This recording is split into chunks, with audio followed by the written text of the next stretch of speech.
హల్లెలూయా. స్తోత్రములు స్తోత్రములు స్తోత్రములు స్తోత్రములు స్తోత్రములు స్తోత్రములు స్తోత్రములు స్తోత్రములు స్తోత్రములు స్తోత్రములు స్తుతి స్తోత్రములు ప్రభువా. హల్లెలూయా హల్లెలూయా హల్లెలూయా.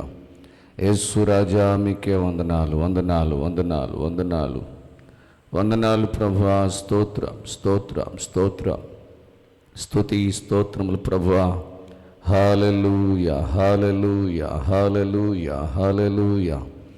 మహాపరిశుద్ధుడా, మహాగణుడా, మహోన్నతుడా, సర్వాధికారి, సర్వశక్తిమంతుడా, సృష్టికర్త, జీవాధిపతివైన దేవా, మీ యొక్క పరిశుద్ధమైన ఘనమైన ఉన్నతమైన నామమును బట్టి మీకు వందనాలు, కృతజ్ఞత, స్తుతి స్తోత్రాలు మేము చెల్లిస్తూ ఉన్నాము అయా. ఇంతవరకు పాడి స్తుతించి ఆరాధన చేసి మీ నామమును మహిమపరచటానికి మీరు ఇచ్చిన కృప కొరకు వందనాలు, కృతజ్ఞత, స్తుతి స్తోత్రాలు మేము చెల్లిస్తున్నాం ప్రభువా.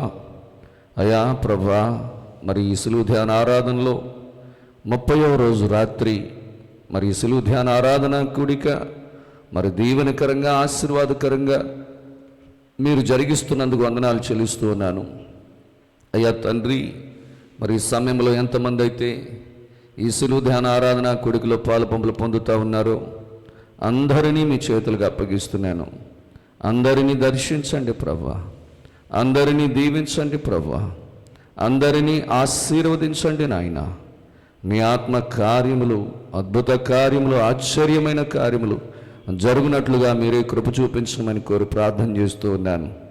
ఈ రాత్రి లేఖనము ద్వారా నాతో మాతో అందరితోనూ మీరు మాట్లాడండి ప్రభువా. మీ దివ్యమైన సందేశాన్ని మా ఆత్మీయ జీవితాలకు ఆశీర్వాదకరంగా దీవెనకరంగా మీరు దయచేసి మీ సాక్షార్థంగా మహిమార్థంగా నిలవబెట్టుకోమని కోరి ప్రార్థన చేస్తున్నాను. విని గ్రహించి అర్థం చేసుకుని వాటిని మా హృదయాలలో పదులుపరుచుకోవడానికి మీ కృప అనుగ్రహించమని కోరి ప్రార్థన చేస్తున్నాను బాబు. మీకు వందనాలయ్యా, మీకు ఈ కృతజ్ఞతాస్తుతులు మేము చెల్లిస్తున్నాను తండ్రి. సహాయం చేయండి, కృప చూపించండి నాన్న, కరుణించండి నాన్న. మీకు వందనాలు వందనాలు వందనాలు వందనాలు వందనాలయ్యా. కృతజ్ఞత స్తుతి స్తోత్రాలు చెల్లిస్తున్నాను తండ్రి. సహాయం చేయండి, బిడ్డలందరినీ కూడా మీరు ఆశీర్వదించండి. మీ దీనదాసునైన నన్ను మీ సులువు చాటును మరుగుపరిచి మీ పనిముట్టుగా పాత్రగా బోరుగా వాడుకోండి దేవునికి వందనాలు అయా. లేఖనము ద్వారా మీరు మాతో మాట్లాడుతూ ఉండగా వినే ప్రతి ఒక్కరి జీవితాల్లో అయా నా తండ్రి వారిలో ఉన్నటువంటి కీడులు, దోషములు, తప్పు, అపరాధములు అన్నిటినీ తీసివేసి అయా మారు మనసునిచ్చి అయా మరి వారి పాపములను వారు ఒప్పుకొని క్షమాపణ వేడుకుని ప్రభువా మీ సన్నిధిలో మీ సాక్షార్థంగా జీవించటానికి, రక్షణ లేని వారు రక్షణ పొందటానికి, రక్షణ పొంది ఇంకా పరిశుద్ధాత్మను పొందని వారు పరిశుద్ధాత్మ శక్తిని పొందటానికి సహాయం దయచేయండి అయా. వినుట వల్ల విశ్వాసం కలుగుతుందని, మరి విశ్వాసము ద్వారా జరగని కార్యమంటూ ఏదీ లేదని అయా విని విశ్వసించి నాయనా వారి జీవితాల్లో వారు కోల్పోయిన వాటిని తిరిగి పొందుకోవడానికి, మీ దీవెన ఆశీర్వాదాలు మెండుగా నిండుగా వారు పొందుకోవడానికి మీ కృప అనుగ్రహించమని, సమస్తమైనటువంటి మహిమను మీరు పొందండి దేవునికి స్తోత్రాలు అయా. వారు వారి గృహంలో ఒక సాక్షార్థంగా నిలవబడ్డానికి, వారి గ్రామాల్లో ఒక సాక్షిగా నిలబడ్డానికి మీ కృప దయ చూపించమని రక్షకుడైన యేసుక్రీస్తు వారి పరిశుద్ధ నామములో మిక్కిలి వినయముగా బ్రతిమలాడి వేడుకొంచున్నాను పరమ తండ్రి, ఆమేన్. హల్లెలూయా హల్లెలూయా. దేవుని పరిశుద్ధ నామమునకు మహిమ కలుగునుగాక. స్తోత్రం చెప్దాము. హల్లెలూయా. ప్రభునందు ప్రియులరా, దేవుని పిల్లలరా, యేసుక్రీస్తు ప్రభు వారి యొక్క 12 మంది శిష్యుల్లో ఒక శిష్యుడు దారి తప్పిపోయినట్లుగా మనం చూస్తూ ఉన్నాం. ఆ శిష్యుడు ప్రభువుని మరి అమ్మేసినట్లుగా, శత్రువులకు, విరోధులకు అప్పగించేసినట్లుగా బైబిల్ గ్రంథంలో మనం చూస్తూ ఉన్నాం. మరి ఎంతోమందిని మార్చటానికి వచ్చిన యేసుక్రీస్తు ప్రభువారు అనేక మందిని ఆయన బోధల ద్వారా, సువార్త ద్వారా చేసిన అద్భుత ఆశ్చర్యమైన కార్యముల ద్వారా అనేక మంది మారు మనసు పొంది ఆయన దగ్గరికి వచ్చి మారు మనసు పొంది రక్షించబడి తిరిగి వెళ్ళారు. కానీ ఇస్కరియోతు యూదా 3.5 సంవత్సరాలు ఆయనతోటే ఉన్నా కూడా ఎందుకు అతడు ఈ విధంగా మారలేదు అంటే ప్రభు అతన్ని పట్టించుకోలేదంటారా? ప్రభు అతని మార్పు కోసం ఏమీ ప్రయత్నం చేయలేదంటారా? దయచేసి మీరు గమనించాలి. యేసుక్రీస్తు ప్రభువారు నిజంగా ఆ శిష్యులలో ఒకడైనటువంటి ఇస్కరియోతు యూదా కోసం ఎన్నో ప్రయత్నాలు ఆయన చేశాడు. ఎన్ని ప్రయత్నాలు చేసినా కూడా ఇస్కరియోతు యూదాలో ఏమాత్రం కూడా మార్పు రాలేదు. యేసుక్రీస్తు ప్రభువారు చేసినటువంటి ఆ ప్రయత్నాలు ఏంటో ఈరోజు మనం లేఖనం ద్వారా విందాం. చూడండి, మత్తయి సువార్త 10వ అధ్యాయం 4వ వచనంలో ఆయనను గురించి ఒక మాట వ్రాయబడింది. ఇస్కరియోతు యూదాను గురించి చెప్తారు. ఆయనను కానానీయుడైన సీమోను ఆయనను అప్పగించిన ఇస్కరియోతు యూదా, ఇస్కరియోతు యూదా, అప్పగించిన ఇస్కరియోతు యూదా. ఆయన పేరు ముందు ఏమొచ్చేసిందంటే అప్పగించాడు. ఎవరిని అప్పగించాడు? యేసుక్రీస్తు ప్రభువారిని అప్పగించినట్లుగా మనం చూస్తూ ఉన్నాం. నా ప్రియ సహోదరి సహోదరులరా, దేవుని పిల్లలరా, దయచేసి గమనించాలి. దయచేసి దేవుని సన్నిధానంలో ఉన్నటువంటి మనము గమనించాలని కోరుతా ఉన్నాను. ఎందుకు ఇస్కరియోతు యూదా పేరు ముందు అప్పగించాడు అంటే అతడే పేరు వెళ్ళిపోయాడు. ఆయనతో ఉండి కూడా మారు మనసు లేదు, మరి మారు మనసు అనుభవం లేదు, అతనిలో ఏ మార్పు లేదు. ప్రభు ప్రయత్నించినప్పటికీ కూడా యోధాను ఎలాగైనా రక్షించాలని యేసుక్రీస్తు ప్రభు వారు ఎన్నో ప్రయత్నాలు చేసినప్పటికీ కూడా ప్రయత్నాలు ఏమీ కూడా ఫలించలేదు. కారణం ఏంటి? అసలు యేసుక్రీస్తు ప్రభు వారి బోధలు విన్నవాళ్ళు ఎంతమంది రక్షించబడ్డారు? మనం చూద్దాం. యేసు ప్రభు వారు చేసిన ప్రయత్నాలు ఏంటో చూద్దాం. చూడండి, లూకా సువార్తలో 13వ అధ్యాయము 3వ వాక్యం చదువుకుందాం. లూకా సువార్త 13వ అధ్యాయము మరి 3వ వచనం చదివితే, కారణి మీతో చెప్పుచున్నాను, మీరు మారు మనసు పొందని ఎడల మీరందరూ అలాగే నశించుదురు. దేవునికి స్తోత్రం కలుగును గాక. ఇప్పుడు యేసుక్రీస్తు ప్రభువారు తన బోధల ద్వారా యోధాను రక్షించడానికి ప్రయత్నించారు అన్న దానికి ఈ ఒక మాట మనం తీసుకోవచ్చు. మారు మనసు పొందని ఎడల మీరందరూ నశించిపోతారు. ఇప్పుడు ఆ బోధ చేస్తున్నప్పుడు అక్కడ ఇస్కరియోతు యూదా ఉన్నాడా లేదా చెప్పండి? మారు మనసు పొందకపోతే నశించిపోతారని చెప్తున్నా కూడా, అంటే దేవుడు యేసుక్రీస్తు ప్రభువారు హెచ్చరిస్తూ ఉన్నా కానీ, నశించిపోతారని గద్దిస్తున్నా కానీ ఎవరిలో మార్పు రాలేదు? ఇస్కరియోతు యూదాలో మార్పు రాలేదు. మిగిలిన వారెవరిలో అయినా మార్పు వచ్చిందేమో కానీ అక్కడే ఆయనతోటే ఉంటూ, ఆయనతో పాటే తింటూ, ఆయనతో పాటే పండుకుంటూ, ఆయనతో పాటే ప్రార్థన చేస్తూ, ఆయనతో పాటే ఉదయము మధ్యాహ్నము సాయంత్రం ఉన్నటువంటి ఇస్కరియోతు యూదా ఈ బోధను ఏమాత్రం కూడా ఆయన అంగీకరించలేదు. ఒకవేళ ఈ మాట చెప్తున్నప్పుడు ఇస్కరియోతు యూదా ఆ మాటను తన మనస్సుకు తీసుకుని ఉండుంటే, అరే మారు మనసు పొందకపోతే నశించిపోతామని ప్రభు బోధిస్తున్నారు, మరి నేను మారు మనసు పొందకపోతే నశించిపోతానేమో అనే భయం మరి ఆ యొక్క ఇస్కరియోతు యూదాకి ఉండాలా వద్దా చెప్పండి? ఉండాలా వద్దా చెప్పండి? ఇస్కరియోతు యూదాకు ఏమండి? దయచేసి గమనించాలి. ఇస్కరియోతు యూదాకు ఆ భయం ఉండాలా వద్దా? దయచేసి గమనించాలి. హల్లెలూయా చెప్దాం, స్తోత్రం చెప్దాము. హల్లెలూయా.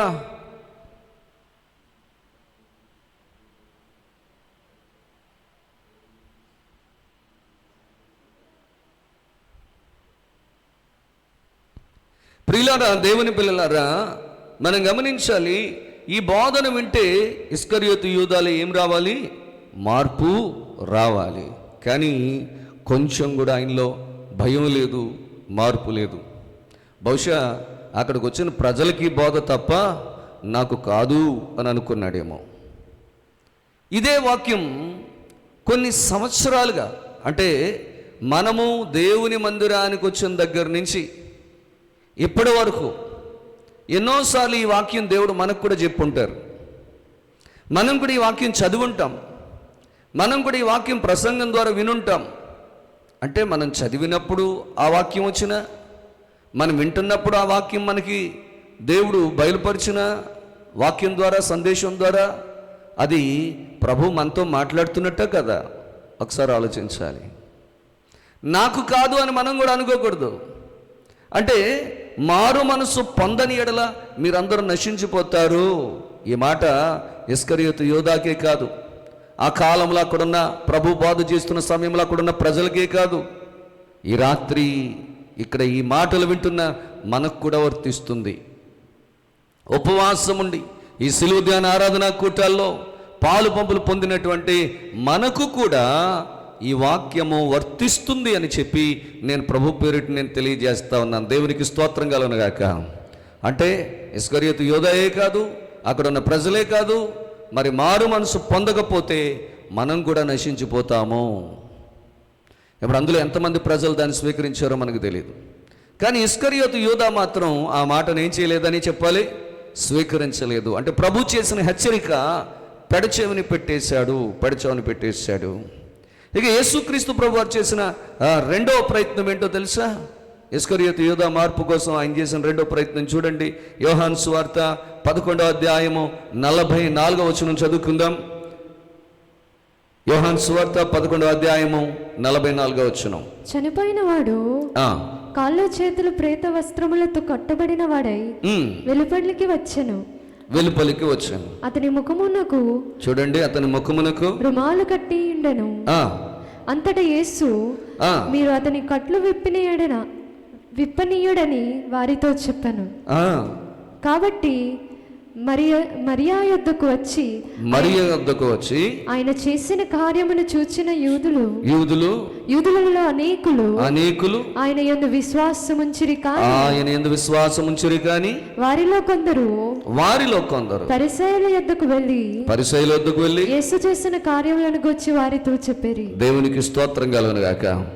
తమలో ఒకడైన లాజరు చనిపోయి బ్రతకడాన్ని మరక్కడ ఇస్కరియోతు యోధా కూడా చూశాడంటారా, చూడలేదంటారా? ఆయన చేసిన కార్యాన్ని చూసి అనేక మంది ఆశ్చర్యపోయి ఆయన మీద ఏముంచారనుంది బైబిల్లో, విశ్వాసం ఉంచారట. యేసుక్రీస్తు ప్రభు వారి యొక్క అద్భుత కార్యాల ద్వారా యోధాను రక్షించడానికి ప్రయత్నం చేయలేదంటారా? ఇలాంటి అద్భుతాలు మన మధ్యలో జరిగితే ఎంతమంది మారుతారు? అనేక మంది అప్పటికప్పుడు యేసు ప్రభువును సొంత రక్షకుడిగా అంగీకరించేస్తారు. ఎందుకంటే మరి లాజరు చనిపోయి అప్పటికి 4 days అయిపోయింది. చనిపోయి 4 రోజులైంది. సమాధి చేయబడి 4 రోజులైంది. ఆ మనిషి ఆ సమాధిలో పెట్టిన తర్వాత ఆ సమాధికి అడ్డంగా రాయి దొర్లించేస్తారు, దాన్ని సీల్ చేసేస్తారు. ఇంకిప్పుడు ఆ లోపలికి గాలి కూడా వెళ్ళదు. సమాధిలో ఉన్న వ్యక్తి దగ్గరికి గాలి కూడా వెళ్ళదు, ఆహారం ఉండదు, గాలి ఉండదు. నిజంగా ఆ చనిపోయిన వ్యక్తి 4 రోజులు అందులో ఉన్నాడు అంటే లోపల ఆ మనిషికి అప్పటికే 1 రోజు లేట్ అయితేనే చనిపోయిన వ్యక్తి యొక్క బాడీ స్మెల్ వచ్చేస్తూ ఉంటుంది. ఎందుకంటే లోపల అవయవాలన్నీ చెడిపోతూ ఉంటాయి, దేహంలో ఉన్నటువంటి రక్త మాంసాలు చెడిపోతూ ఉంటాయి. చెడిపోయే కొలది దుర్వాసన వచ్చేస్తూ ఉంటుంది, చెడ్డ వాసన, అస్సలు భరించలేము అలాంటి వాసన. అలాంటిది 1 రోజు కాదు, 2 రోజులు కాదు, 3 రోజులు కాదు, అప్పటికి ఎన్ని రోజులు అయిందంట? 4 రోజులైంది. 4 రోజుల అయ్యేటప్పటికి మరి ఇది డీకంపోజ్ అయిపోద్ది, శుభ్రంగా చెడిపోద్ది, పాడైపోద్ది. అలాంటి వ్యక్తి మరి బ్రతికించడం అంటే సామాన్యమైన విషయం కాదు. అక్కడ రాయిని అడ్డు తీయమని చనిపోయిన లాజరుతో 4 days అయినటువంటి లాజరు బయటికి రమ్మని చెప్పి యేసుక్రీస్తు ప్రభువారు పిలవగానే ప్రేత వస్త్రములతో చుట్టబడినటువంటి ఆయన లాజరు ఆ లోపల నుంచి లేచి నడుచుకుంటూ బయటకు వచ్చేస్తున్నాడంట.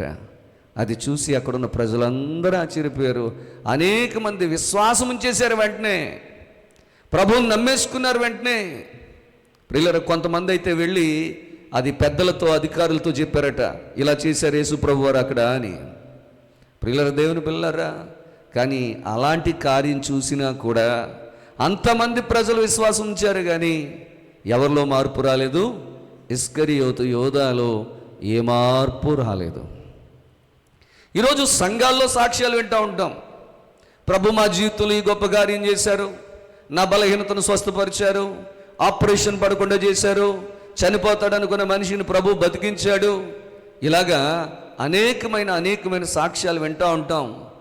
విని దేవుడు చేసిన గొప్ప కార్యాలను కొంతమంది విశ్వసిస్తే, మరి విశ్వసించిన వారు చప్పట్లు కొడతా ఉంటే కొంతమంది అవునా అన్నట్టు చూస్తారు.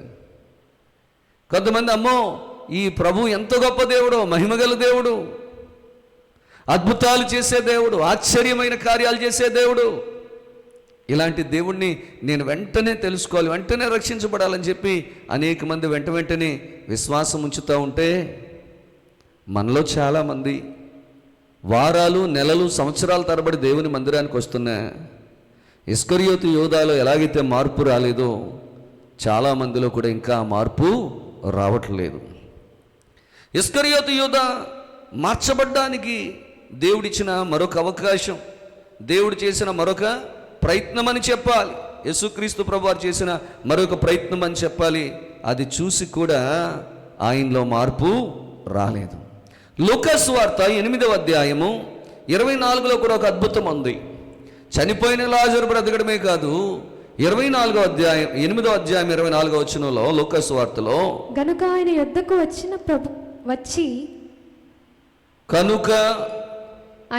వచ్చి ప్రభువా ప్రభువా ప్రభువా ప్రభువా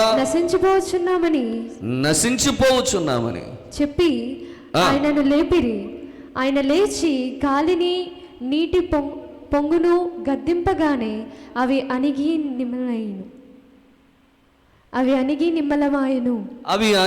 నిమ్మలమాయెను. దేవునికి స్తోత్రం కలుగునుగాక. హల్లెలూయా. యేసు ప్రభు వారు ప్రయాణిస్తున్నటువంటి ఆ ధోని ఆ ప్రయాణంలో వెళ్తూ ఉంటే ఈలోగా తుఫాను చెలరేగిందంట. తుఫాను చెలరేగితే ప్రియులారా, దేవుని పిల్లలారా, మరి ఆ అలలొచ్చి ఈ ధోనిని కొడతా ఉంటే, ఆ నావను కొడతా ఉంటే నావ పగిలిపోయే పరిస్థితి, ధోని పగిలిపోయే పరిస్థితి, మునిగిపోయే పరిస్థితి వచ్చేసింది. ఈయనేమో ఆ ధోని అమరం మీద పండుకొని నిద్రపోతూ ఉంటే గబగబా ఆయన దగ్గరికి వచ్చేసి లేపేశారు.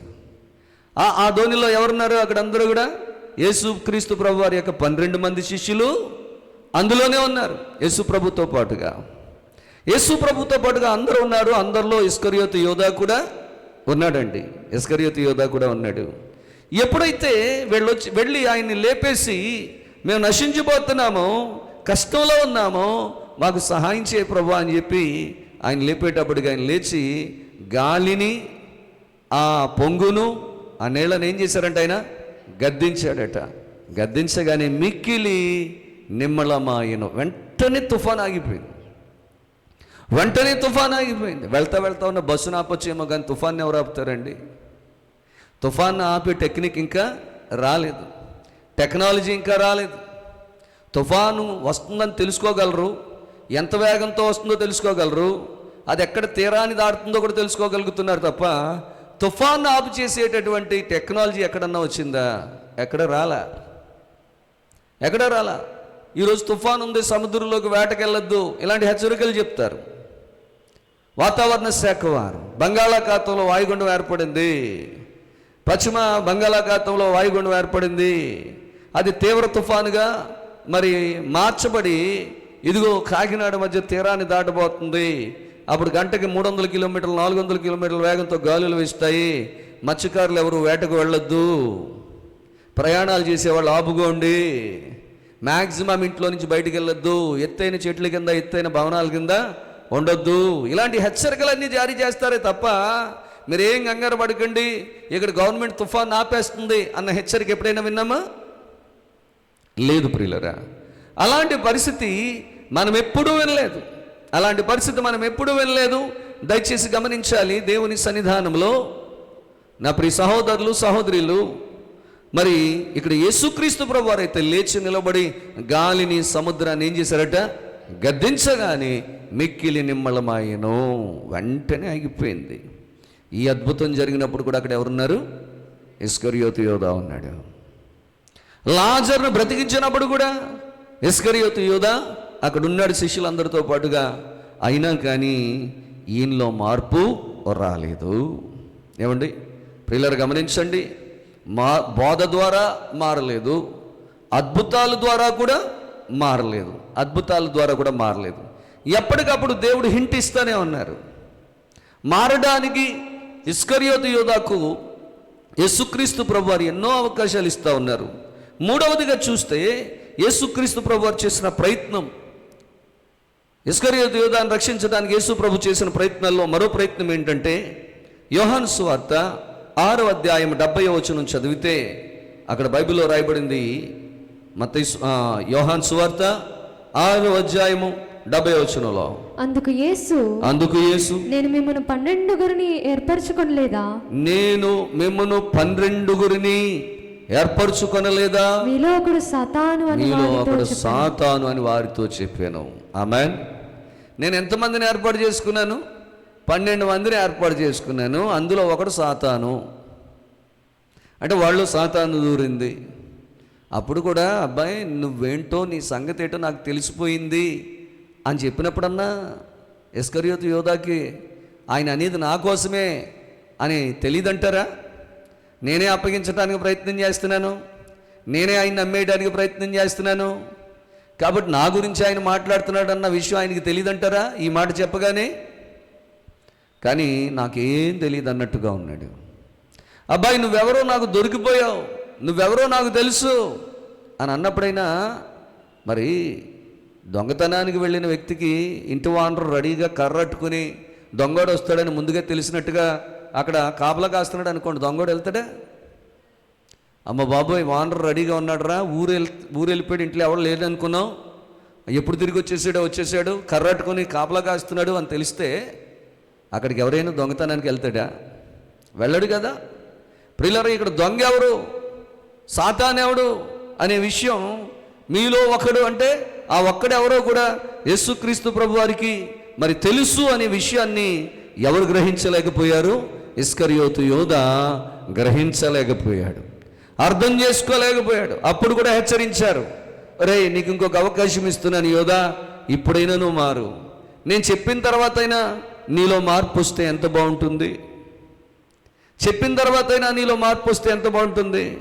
నిజమే, మీలో అందరూ విశ్వాసులు కాదు, అవిశ్వాసులు ఉన్నారు, మరి దుర్మార్గులు ఉన్నారు, నరహత్య చేసేవాళ్ళు ఉన్నారు, దొంగలు ఉన్నారు, త్రాగుబోతులు ఉన్నారు, తిరుగుబోతులు ఉన్నారు అని వాక్యం ద్వారా మాట్లాడుతున్నా తాగుబోతూ సైలెంట్గానే ఉంటాడు, తిరుగుబోతూ సైలెంట్గా ఉంటాడు, దొంగతనం చేసినాడు నాకేం తెలియదు అన్నట్టు అలాగే సైలెంట్గా ఉంటాడు. ఎలాగా అంటే ఇస్కరియోతు యోధా లాగా.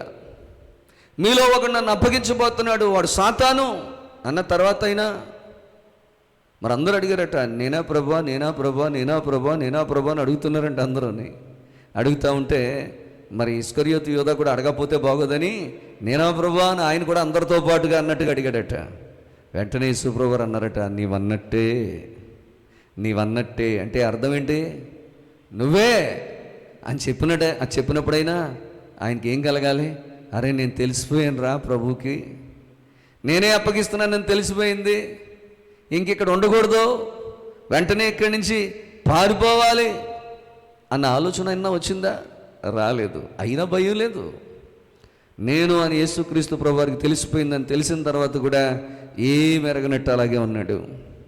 ఇవాళ చాలామంది పారిపోక్కర్లేదండి, దొరికిపోయాం కదా అని పారిపోక్కర్లేదండి, ప్రభు దగ్గర ఒప్పుకుంటే చాలండి, దేవుడు క్షమిస్తాడు.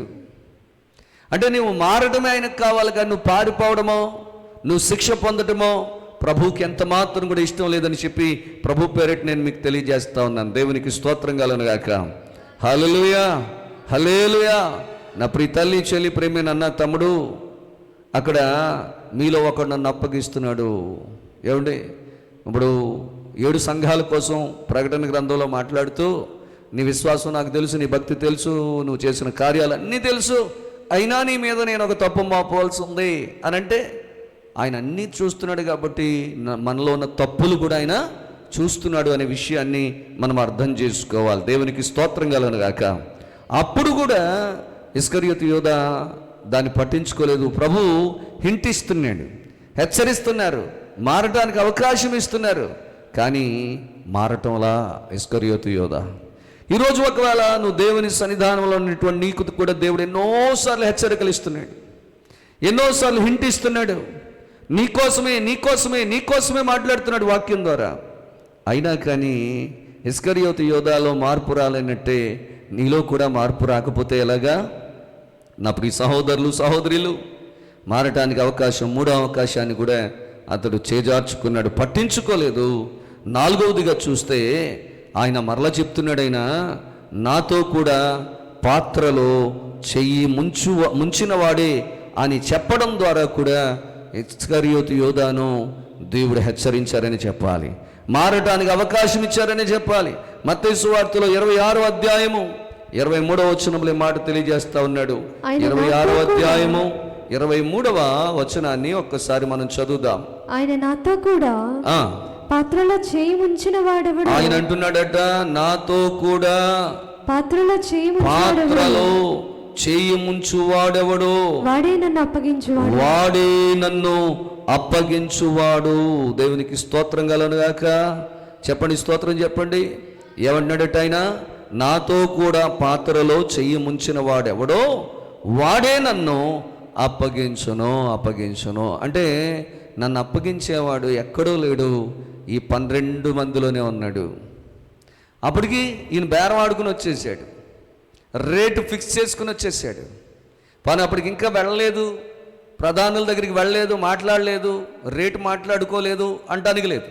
అప్పటికే రేటు మాట్లాడేసుకున్నాడు. ఏమండి ప్రియులరా, దేవుని పిల్లరా, ఆ ఆలోచన, ఆ దురాలోచన అప్పటికే ఆయనలో బలంగా ఉంది. పాత్రలో మరి చెయ్యి ముంచువాడే నన్ను అప్పగిస్తాడు, నాతో కూడా పాత్రలో చెయ్యి ముంచువాడే అని చెప్పినప్పటికీ కూడా ఆయనకు అర్థం కావట్లా. ఆ అవకాశాన్ని సద్వినియోగం చేసుకోవట్లేదా? డబ్బు అనేది అతని కళ్ళకి పొరలు గమ్మేసింది. ధనాపేక్ష అతనికి కళ్ళకి అంధత్వాన్ని కలగజేసింది. అంధత్వం ఒకటే కాదు, చెవుడు కూడా వచ్చేసిందని చెప్పాలి. ఏంటి, చెవుడోడికి ఎలా వినబడదో ఈయనకి వినబడుతున్నా కూడా చెవుడోళ్ళలాగే అయిపోయాడు. ఎందుకని? నాకేం వినబడలేదు, నాకేం కనబడలేదు, నేనేం వినలేదు, నువ్వేమి నాకు చెప్పలేదు, నేనేమి వినలేదు. అప్పుడప్పుడు అంటూ ఉంటారు కదా కొంతమంది, ఇది చాలా సీక్రెట్ రా, చాలా రహస్యం, ఇది నీకు చెప్తున్నాను, మళ్ళీ నువ్వు ఎవరి దగ్గర నాకు అని చెప్పావు గాక అని అన్నావు అనుకోండి. అప్పుడు వెంటనే ఆ మనిషి ఏమంటాడు తెలుసా? నువ్వు నాకేం చెప్పలేదు, నేనేం వినలేదు, ఇక్కడిదిక్కడే మర్చిపోతున్నాను అంటారు. నిజమా? ఇవాళ చాలామంది విశ్వాసులు అలాగే ఉన్నారండి. ఇదేదో రహస్యం కాదు, సీక్రెట్ కాదు. వాక్యం చెప్పిన తర్వాత, వాక్యం విన్న తర్వాత, పాస్టర్ గారు మీరు మాకు ఏం చెప్పలేదు, మేమేమీ వినలేదు, అంతే, ఇక్కడిదిక్కడే మర్చిపోవడమే. అసలు మనస్సాక్షి ఉందంటారా? ప్రభు గద్దిస్తున్నప్పుడు మనస్సాక్షి ఉండాలి కదా. నీ మనస్సాక్షి కూడా నేను చాలాసార్లు గద్దిస్తానే ఉంటుంది. కానీ విశ్వాసులు ఎలా ప్రవర్తిస్తున్నారంటే, మొన్న ఆదివారం లేకపోతే నిన్నటి రోజున మరి ఏం వాక్యం విన్నారమ్మా అంటే, మీరేం చెప్పలేదు, మేమేమి వినలేదు, మీరేం చెప్పలేదు, మేమేమి వినలేదు అన్నట్టుగానే ఉంటున్నారు. అవునా? నిన్న ప్రార్థన జరిగిందా? మేము వచ్చామా? మీరు వచ్చారా? మీరు చెప్పారా వాక్యం? అవునా? చెప్పే ఉంటారేమో, వచ్చే ఉంటామేమో అంటే ఏమనాలి చెప్పండి? వచ్చి ఫ్రంట్ లైన్లో కూర్చుని విని, మధ్యలో కూర్చుని విని, ఏమండి పాట కూడా పాడి, ఇప్పుడు వాక్యం ఏం చెప్పారంటే ఇలాగ దిక్కులు చూస్తా అమాయకంగా మొక్కలు పెట్టి, మీరు ఇప్పుడు చెప్పారు మాకు, మేము ఎప్పుడు విన్నాం అన్న విధంగా చాలామంది మొహాలు పెట్టి చూస్తున్నారు. అంటే వాక్యం అంటే మనకేమి లేదు, లెక్క లేదు. దేవుని హెచ్చరిక అంటే భయం లేకుండా పోతుంది మనకి. నా ప్రియ తల్లి, చెల్లి, ప్రియమైన అన్న, తమ్ముడు, దయచేసి ఈ విషయాన్ని గమనించాలి. అప్పుడు కూడా అవకాశం ఇచ్చారు, నాలుగవదిగా. అయినా కానీ ఇస్కరియోతు యోధా దానిని ఏమాత్రం కూడా పట్టించుకోలేదు. ఇక ఐదవదిగా, చివరిగా ఆయన మరలా చెప్తున్నారు. ఆయన మత్తయి సువార్త 26:24లో 26:24 అంటారు కదా, మనుష్య కుమారుని గూర్చి వ్రాయబడిన ప్రకారము ఆయన పోచున్నాడు గాని ఎవని చేత మనుష్య కుమారుడు అప్పగింపబడుచున్నాడు ఆ మనుషునికి శ్రమ, ఆ మనుషుడు పుట్టి ఉండని ఎడల వానికి మేలని చెప్పాను. హల్లెలూయా. చూడండి, ఇక్కడ చెప్తున్నారు చాలా చక్కగా, మనుష్య కుమారుని గూర్చి వ్రాయబడిన ప్రకారము ఆయన పోచున్నాడు గాని ఎవని చేత మనుష్య కుమారుడు అప్పగింపబడుచున్నాడో ఆ మనుషునికి శ్రమ. నన్ను అప్పగించే వాళ్ళకి భయంకరమైన శ్రమ వస్తుంది. నన్ను అప్పగించేవాడికి శ్రమల్లో పడిపోతాడు. అప్పుడైనా భయం ఉండాలా? అప్పుడైనా హెచ్చరించినప్పుడు, అరే నేను అప్పగించానంటే నా బ్రతుకంతే, నా జీవితం అంతే. అస్సలు కొంచెం కూడా చెవికి ఎక్కట్లా, కొంచెం కూడా మనసులోకి వెళ్ళట్లా, మనసుకు అర్థం కావట్లా. అందుకే నేను అంటాడు, అలాంటి వాడికట అప్పగించుచున్నాడో ఆ మనుషునికి శ్రమ. అసలు అలాంటి మనిషి పుట్టకుండా ఉంటే వానికి మేలు, పుట్టి ఉండని ఎడల వానికి మేలని చెప్పాను. అలాంటి జన్మించే కంటే అసలు పుట్టకపోవడమే మంచిది. అంత భయంకరమైన శ్రమ వస్తుంది, అంత భయంకరమైన కష్టం వస్తుందని చెప్పి ప్రభువు చిట్ట చివరిగా హెచ్చరించారు కూడా. పుట్టకపోతే మేలు అన్నారంటే అది ఎంత భయంకరమైన పరిస్థితి ఒకసారి ఆలోచించండి. అప్పగిస్తున్నటువంటి ఆ మనుషుడికి ఏం కలుగుతుంది? శ్రమ కలుగుతుందని చెప్పినప్పుడు అక్కడ ఇస్కరియోతు యోధా లేడా? ఆ మాట చెప్తున్నప్పుడు కూడా అక్కడ ఎవరున్నారు? ఇస్కరియోతు యోధా ఉన్నాడు, కానీ పట్టించుకోలే. ఈరోజు మనం కూడా దేవుని మాటలు వింటున్నాం. ఇదిగో దేవుని రాకడ బహు సమీపంగా ఉంది, దానికి ఇవే సూచనలు, మనుషుల మీదకు మనుషులు, రాజ్యాల మీదకు రాజ్యాలు. ఏమండి, ఒకరికొకరు చెట్టుకొకరు పుట్టుకొకరు అయిపోతారు, భూమి మీద శాంతి ఉండదు, సమాధానం ఉండదు, నెమ్మది ఉండదు అని బైబిల్ గ్రంథంలో రాయబడిన ప్రసంగాలు ఎన్నిసార్లు వినుంటాం. ఈరోజు మన చుట్టుపక్కల దేశాల్లో యుద్ధాలు అలాగే ఉన్నాయి. రాజ్యం మీదకి రాజ్యం, మనుషుల మీదకి మనుషులు, కొట్లాట్లు, గొడవలు, భయంకరమైన పరిస్థితులు కనిపిస్తూనే ఉన్నా కూడా మనకి ఈ వాక్యం అంటే ఏమి లేదు, లెక్కలేనితనంగా, లెక్కలేనటువంటి వారిగా మనం ఉంటా ఉన్నాం. నేనంటాను, ఇస్కరియోతు యోధాకు ఎన్ని అవకాశాలు ఇచ్చారో నీకు నాకు కూడా అంతకంటే ఎక్కువ అవకాశాలు ఇచ్చారని చెప్తాను నేను. మరి అవకాశం ఇచ్చినప్పుడు సమయాన్ని పోనివ్వక సమయాన్ని సద్వినియోగం చేసుకోమని చెప్పి వాక్యం సెలవిస్తూ ఉంది. ఇస్కరియోతు యోధాకు మొదటి అవకాశం ఉపయోగించుకోలే, అద్భుతాల ద్వారా వినియోగించుకోలే. శిష్యుల్లో ఒకడు సాతానని హెచ్చరించినా కూడా వినియోగించుకోలేదు. నాతో కూడా పాత్రలో చేయి ముంచేవాడని చెప్పినా కూడా బుర్రకెక్కలేదు.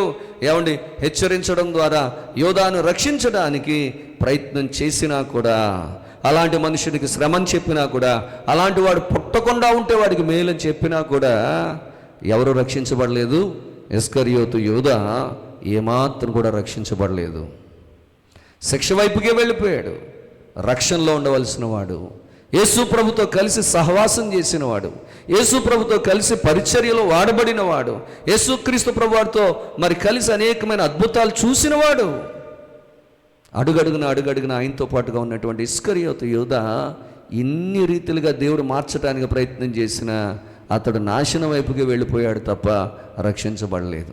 ఈరోజు బైబిల్ గ్రంథంలో దేవుని వాక్యం చెప్తా ఉంది, ఎన్నిసార్లు గద్దించినా లోబడని వానికి మరి తిరుగు లేకుండా హఠాత్తుగా నాశనం వస్తుంది. అకస్మాత్తుగా, హఠాత్తుగా, సడన్గా నాశనం వస్తుంది. నిజమే, ఇస్కరియోతు యోధా జీవితంలో అది మాత్రం జరిగిపోయిందండి. దేవుడు గద్దించినా ఏమండి, బోధల ద్వారా మార్చడానికి ప్రయత్నం చేసినా మారలేదు, అద్భుతాల ద్వారా మార్చడానికి ప్రయత్నం చేసిన అద్భుతాల ద్వారా మారలేదు, ప్రవచనం ద్వారా మాట్లాడినా కూడా మరి ఇస్కరియోతు యోధాలో మార్పు రాలేదు. మరి నాతో పాటుగా పాత్రలో చేయి ముంచుతాడు అని చెప్పినా కూడా ఇతనికి బుర్రకి అర్థం కాలేదు.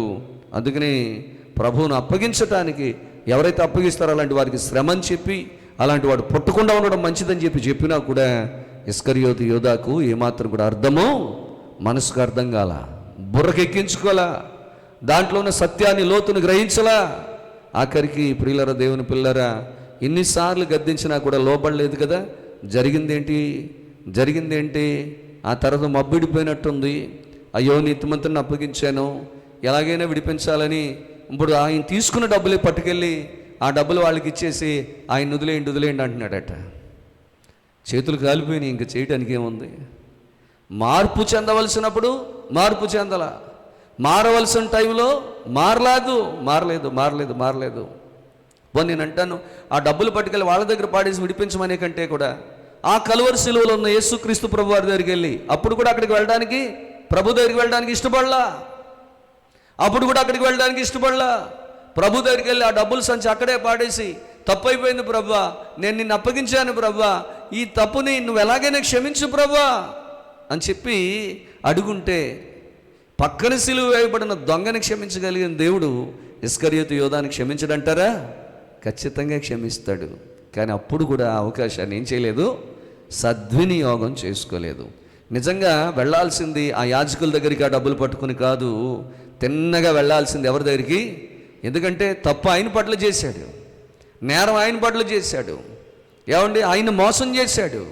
ఆయన ఎన్నిసార్లు హెచ్చరించినా లోబడలేదు. కాబట్టి తిన్నగా వెళ్ళాల్సింది ఎక్కడికి వెళ్ళాలి? యేసుక్రీస్తు ప్రభు దగ్గరికి వెళ్ళాలి. ఇంకా బతికే ఉన్నాడు, ఆయన చనిపోలా.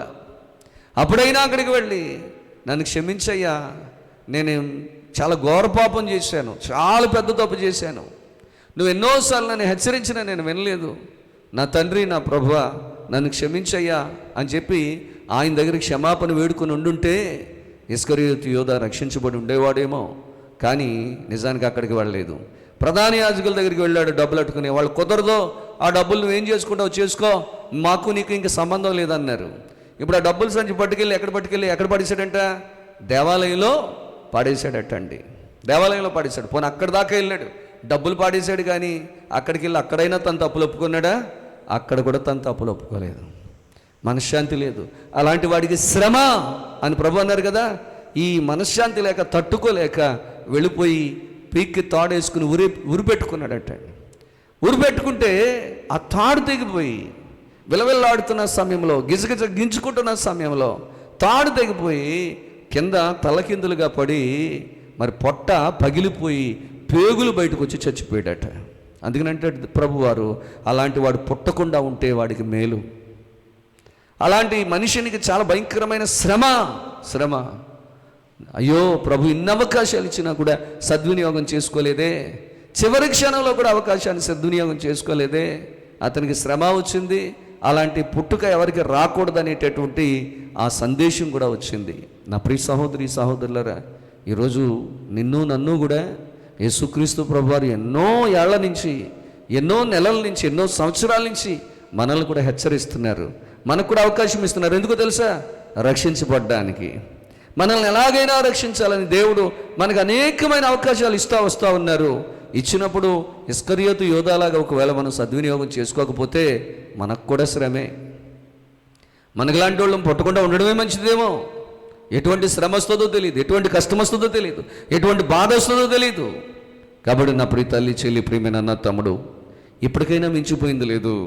ఒకవేళ ఈ రాత్రి దేవుడు నీకు ఇచ్చిన చివరి అవకాశమేమో ఒక్కసారి గుర్తు చేసుకుని, రేపు పొద్దుటికి మనం ఉదయాన్ని చూస్తామనే గ్యారంటీ మనకు లేదు. రాత్రి నిద్రపోయిన తర్వాత ఏం జరుగుతుందో మనకు తెలియదు, అసలు పడుకుంటామో లేదో కూడా తెలియదు, ఉదయం మరలా చూస్తామో లేదో మనకు తెలియదు. అలాంటి పరిస్థితుల్లో ఒకవేళ ఈ రాత్రే కనుక దేవుడు నీకు ఇచ్చిన అవకాశాలు చివరిదైతే ఏం చేస్తావు? మారతావా? మారవా? ఒప్పుకుంటావా? ఒప్పుకోవా? ఇప్పటికైనా ప్రభు హెచ్చరికకు నువ్వు లోబడతావా? లోబడవా? ఎన్నిసార్లు గద్దించినా లోబడిన వానికి మరి తిరుగు లేకుండా హఠాత్తుగా నాశనం వస్తుందని చెప్పి ప్రభు మాట్లాడుతున్నారు. కాబట్టి నా ప్రియ తల్లి, చెల్లి, ప్రియమైన అన్న, తమ్ముడు, దీపముండగా నిలిచాక పెట్టుకోవాలి. ప్రాణం ఉన్నప్పుడే ప్రభు పాదాల చెంతకు మనం చేరుకోవాలి అని చెప్పి దేవుని యొక్క వాక్యం సెలవిస్తుంది. కాబట్టి ఇప్పటికైనా ప్రభు పాదాల చెంతకొద్దామా? ఇప్పుడైనా మారు మనసు పొందామా? ఆయనతో పాటు ఉంటున్నాం, ఆయన బోధలు వింటున్నాం, మారడం లేదు. అద్భుతాలు చూస్తున్నాం, మారడం లేదు. మరి ఇదిగో మీ ప్రవర్తన బాగలేదు, మీలో ఒకడు సాతానని చెప్పినా మారట్లేదు. ఏమంటే నాతో పాటుగా పాత్ర ముంచిన వాళ్ళు కూడా ఇలాంటి వాళ్ళు ఉన్నారని చెప్పినా కూడా మనం మారట్లేదు. ప్రియులరా, దేవుని పిల్లలరా, దయచేసి మనం గమనించాలి. ప్రభువు చెప్పినటువంటి ఆ హెచ్చరికకు మనము లోబడాలి. ఖచ్చితంగా మనం లోబడి ప్రభు పాదాల చెంత మనము దేవుని యొక్క వాక్యానికి లోబడి మన పాపములను మనం ఒప్పుకొని, మన అపరాధాలు మనం ఒప్పుకొని క్రీస్తును మనం ఇప్పటికైనా అంగీకరించాలి. మారు మనసు పొందాలి, పాప క్షమాపణ పొందాలి. ఏ ఒక్కరు నశించిపోవడం దేవుడికి ఎంతమాత్రం ఇష్టం లేదట. నశించిన దానిని వెదకి రక్షించటం కోసమే ప్రభు ఈ లోకానికి వచ్చారు. అంతేకాదు, ఇన్ని అవకాశాలు మనకి ఇస్తున్నారంటే దానికి కారణం మనం రక్షించబడాలని దేవుడు ఎదురు చూస్తున్నారు, మనం మారాలని దేవుడు ఎదురు చూస్తున్నాడు. ఇస్కరియోతు యోధా జీవితంలో చూశారు, చివరి వరకు చూశారు. ఆయన మారలా, ఆయనకి శ్రమ వచ్చింది, ఆయన భయంకరమైన మరణాన్ని చూశాడు, నిత్య జీవాన్ని కోల్పోయాడు, దేవుని రాజ్యంలో చోటును కోల్పోయాడు. నా ప్రియ సహోదరి సహోదరులరా, ఒకవేళ దేవుని రాజ్యంలో చోటు నువ్వు కూడా కోల్పోయే పరిస్థితిలో ఉన్నావేమో, ఇప్పటికైనా మారి ఆ స్థానం నువ్వు సంపాదించుకొని, నిత్యరాజ్యంలో చోటు సంపాదించుకొని, క్రీస్తు రాజ్యంలో చోటును సంపాదించుకొని, జీవగ్రంథంలో నీ పేరును సంపాదించుకొని ప్రభువుకు లోబడి ఇప్పటికైనా మరి కనీసం ఆ కలువరి సిలువలో ఆ పక్కన సిలువ వేయబడిన దొంగల్లోకి దొంగ మాకిది న్యాయమే అని తప్పులొప్పుకున్నాడు, నిత్య జీవాన్ని సంపాదించుకున్నాడు, దేవుని రాజ్యంలో చోటు పొందుకున్నాడు. ఆ రెప్పపాట్లు మారాడే. 3.5 సంవత్సరాలు కూడా ఉన్నా కూడా మారని వ్యక్తి ఎవరైనా ఉన్నారు అంటే ఇస్కరియోతు యూదా. మరి నువ్వు దేవుని మందిరానికి వచ్చి ఎన్నాళ్ళయిందో? రెప్పపాట్లో మారిన వారు ఉన్నారు, ఎన్నాళ్ళైనా మారని వారు కూడా ఉన్నారు. మారని వారిలో నువ్వు కూడా ఉన్నట్లయితే ఈ రాత్రి నీ మనస్సును మార్చుకుని, నీ బ్రతుకును మార్చుకొని, నీ బుద్ధిని మార్చుకుని, ఆలోచనలు మార్చుకొని మరి క్రీస్తు పాదాల చెంత నీ తప్పులు ఒప్పుకొని గొప్ప రక్షణ ఆనందం పొందుకోవాలని ప్రభు పేరుడు తెలియజేస్తా ఉన్నాను. పరిశుద్ధాత్మ దేవుడి మాటలను మనందరి వెనుకడిలో దీవించి ఆశీర్వదించునుగాక. అటు ధన్యత, అటు జీవితం ప్రభు మనకు దయచేయనట్లుగా ప్రార్థన చేసుకుందాం. దేవుడిచ్చిన అవకాశాన్ని సద్వినియోగం చేసుకొని ఈ వాక్యం వింటున్న వారిలో ఎవరైనా ఇస్కరియోతు యూదా వంటి వారు ఉన్నారేమో, ఎన్నిసార్లు గద్దించినా లోబడినటువంటి యూదా వంటి వారు ఉన్నారేమో, ఎన్ని అవకాశాలు ఇచ్చినా సద్వినియోగం చేసుకొని ఇస్కరియోతు యూదా వంటి వారు ఉన్నారేమో, ఎన్ని హెచ్చరికలు చేసినా, వాక్యం ద్వారా బోధించినా మారడం లేదు, అద్భుతాల ద్వారా బోధించినా అద్భుతాలు చూసి కూడా మారడం లేదు, హెచ్చరించినా మారడం లేదు. మరి దేవుడు ఎన్ని రకాల ప్రయత్నాలు చేసినా కూడా నువ్వు మారకపోతే ఎలా? నా ప్రియ తల్లి, చెల్లి, ప్రియమైన నా తమ్ముడు, ఈ రాత్రి మారదామా? దేవుడిచ్చిన అవకాశాన్ని సద్వినియోగం చేసుకుందామా? దయచేసి ప్రార్థన చేద్దాం. హల్లెలూయా, హల్లెలూయా, హల్లెలూయా. వందనాలు. స్తోత్రాలు చెప్దాము. అందరూ కూడా హృదయపూర్వకంగా స్తోత్రాలు చెప్దాము. ప్రతి ఒక్కరు కూడా ప్రార్థన చేద్దాము. ప్రభువును మహిమపరుద్దాం. దేవుడు మనకిచ్చిన ఈ అవకాశాన్ని ప్రతి ఒక్కరు కూడా సద్వినియోగం చేసుకుందామని చెప్పి ప్రభు పేరుడు తెలియజేస్తున్నాను. ప్రార్థన చేసుకుందాం. హల్లెలూయా, హల్లెలూయా, హల్లెలూయా. మహాపరిశుద్ధుడా, మహాగణుడా, మహోన్నతుడా, సర్వాధికారి, సర్వశక్తిమంతుడా, సృష్టికర్త, జీవాధిపతి అయిన దేవా, మీ యొక్క పరిశుద్ధమైన, ఘనమైన, ఉన్నతమైన నామమును బట్టి మీకు వందనాలు, కృతజ్ఞతాస్తుతి, స్తోత్రాలు మేము చెల్లిస్తూ ఉన్నాము. ఈ సిలువ ధ్యాన ఆరాధనలో 30వ రోజు రాత్రి కూడిక ఎంతో గంభీరంగా, ఘనంగా, ఆశీర్వాదకరంగా, దీవెనకరంగా మీరు జరిగించినందుకు వందనాలు తండ్రి. మరి ముఖ్యంగా ప్రభువా, ఇదిగో తండ్రి, ఇస్కరియోతు యోధాను గురించి అనేకమైన విషయాలు అయా, వాటితో మా జీవితాలను, మా సాక్ష్యాలను పోల్చుకుంటూ మరి మేము ఎలాగున్నామని చెప్పి మమ్మల్ని హెచ్చరించారు. యోధా మార్చబడ్డానికి, యోధాను రక్షించడానికి మీరెన్నో ప్రయత్నాలు చేసినప్పటికీ కూడా దానిని అతడు గ్రహించలేదు, గుర్తించలేదు. మీరు ఇచ్చిన ఏ అవకాశాన్ని కూడా సద్వినియోగం చేసుకోలేదు ప్రభువా. ఒకవేళ అలాంటి మనస్సు కలిగిన వారు మరి నేటి దినాన మా సంఘంలో ఎవరైనా ఉన్నారేమో, ఎన్నిసార్లు గద్దించినా లోబడకుండా, తిరుగు లేకుండా హఠాత్తుగా నాశనం తెచ్చుకునే పరిస్థితుల్లో ఉన్నారేమో ప్రభువా, ప్రేమతో వారిని క్షమించండి. ఎవరైతే మరి ఇస్కరియోతు యోధ అలా కాకుండా, అయ్యో నా జీవితం అలా కాకూడదని ఎవరైతే తమ తప్పు తెలుసుకుని మీ వైపుకి తిరుగుతారో, సిలువలో వేలాడిన మరి మీ దగ్గర మీ ప్రక్కనే సిలువ వేయబడిన మరొక ఖైదీ, మరొక దొంగ తాను తనకిచ్చిన అవకాశాన్ని ఆ కొద్ది సమయమైనా కానీ దాన్ని సద్వినియోగం చేసుకొని రక్షించబడి మీ రాజ్యంలో చోటు సంపాదించుకున్నట్టుగా, అయ్యా ఈరోజు మాది రేపు మాది కాదు, ఈరోజు మాది రేపు మాది కాదు, ఏ సమయంలో, ఏ జాము, ఏ గడియలో ఏం జరుగుతుందో మాకు తెలియదు.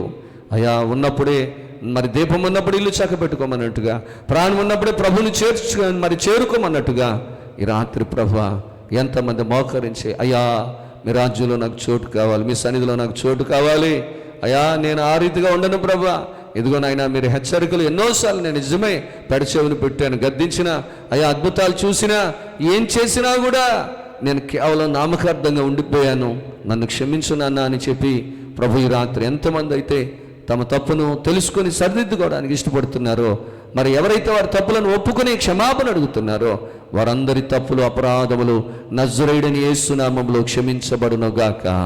అయ్యా మీరిచ్చిన ఈ అవకాశం ద్వారా వారు తిరిగి మరలా రక్షించబడుదురుగాక, మీ రాజ్య నివాసులుగా ఉందురుగాక, మీ పరలోక రాజ్యంలో అయ్యా తండ్రి వారు పాలిభాగస్తులుగా ఉందురుగాక. అయ్యా తండ్రి మీకు స్తోత్రాలు.